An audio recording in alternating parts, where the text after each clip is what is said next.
খড়দার বিবেকানন্দ স্টেডিয়ামে 18 এপ্রিল থেকে শুরু হয়েছে বিবেকানন্দ কাপ 2026, যা চলবে 25 এপ্রিল পর্যন্ত। খড়দা স্পোর্টস একাডেমির উদ্যোগে আয়োজিত এই আন্ডার-16 আন্তঃস্কুল ফুটবল টুর্নামেন্টে অংশ নিয়েছেন জেলার একাধিক নামী নামী স্কুলের প্রতিভাবান খেলোয়াড়রা, যার ফলে ক্রীড়াপ্রেমীদের মধ্যে তৈরি হয়েছে প্রবল উন্মাদনা। এই টুর্নামেন্ট শুধু একটি খেলা নয়, বরং ভবিষ্যতের ফুটবল তারকাদের খুঁজে বের করার একটি মঞ্চ। উদ্বোধনী অনুষ্ঠানে উপস্থিত ছিলেন বিশিষ্ট অর্থোপেডিক সার্জন ও স্পোর্টস মেডিসিন বিশেষজ্ঞ ডক্টর শান্তিরঞ্জন দাশগুপ্ত। উপস্থিত ছিলেন প্রাক্তন জাতীয় ফুটবলার লক্ষণ ভৌমিক, রহরা রামকৃষ্ণ মিশনের মহারাজ মুরলীধর নন্দ মহারাজ, কাবেরী বসু, দীপকুমার হাজরা, সুব্রত ভট্টাচার্য, শ্রীনুলতা সরকার, শুভেন্দু ব্যানার্জি, পিনাকি দত্ত আরও অনেকে। রহরা রামকৃষ্ণ মিশনের মহারাজ মুরলীধর নন্দ মহারাজ ও শান্তিরঞ্জন দাশগুপ্তর যৌথ উদ্যোগে পতাকা উত্তোলনের মধ্য দিয়ে শুভ সূচনা করেন এই আন্ডার-16 আন্তঃস্কুল ফুটবল টুর্নামেন্ট। এখানে অংশ নিয়েছিলেন Ramakrishna mission boys home Rahara, Kalyannagar Vidyapith, Khardah Shibnath high school, Barrackpore AB model high school, Sodepur Chandrachur Vidyapith, Belgharia Jatin Das Vidya Mandir, Udaipur হরদয়ালনাথ আদর্শ বিদ্যালয়, আরিয়াদহ কালাচাঁদ হাই স্কুল আরও অনেক স্কুল এখানে অংশ নিয়েছিলেন। আয়োজকদের দাবি, এই টুর্নামেন্ট শুধু প্রতিযোগিতা নয়, বরং তরুণ প্রতিভাদের গড়ে তোলার একটি বড় উদ্যোগ। এখন নজর 25 এপ্রিল ফাইনাল ম্যাচের দিকে। কে জিতবে বিবেকানন্দ কাপ 2026?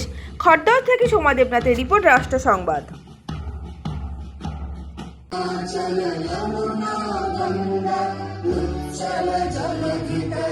ধরে রাখা হবে কি হবে আমি জানি না, এখন অব্দি সেটার মধ্যে কিছু যায়নি।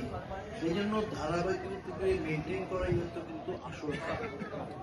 আর স্বামীজি যেটা বলেছেন, স্বাস্থ্যটা আগে, তারপর ধর্ম চর্চা, সবকিছু, সেটাকে পাথেয় করে বলছি।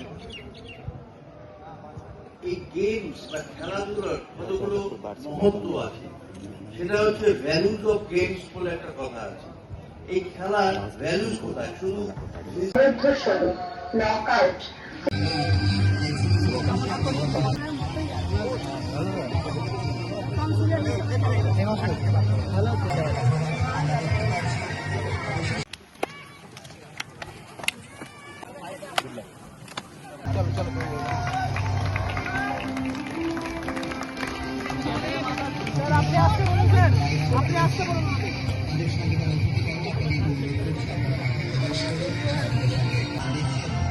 আহ্বান করছি স্নেহলতা সায়নী সরকার। রাখতে পারবে না, আগে স্বাস্থ্য ঠিক রাখতে হবে।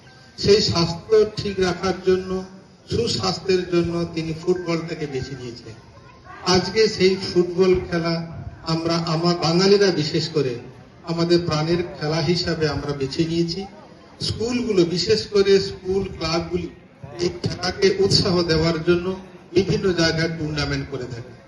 আজকে বেঙ্গল একাডেমি মাঠে এসে আজকে আমরা সমবেত হয়েছি 8টি টিম নিয়ে একটা ফুটবল টুর্নামেন্ট। এই গত বছর হয়েছে, এবছর আবার একইভাবে। গত বছর ছাত্রদের বা খেলোয়াড়দের বয়স 1 বছর কম ছিল, সেটাকে 1 বছর বাড়ানো হয়েছে ছাত্র সংখ্যা বেশি পাওয়ার জন্য বা ভালো ভালো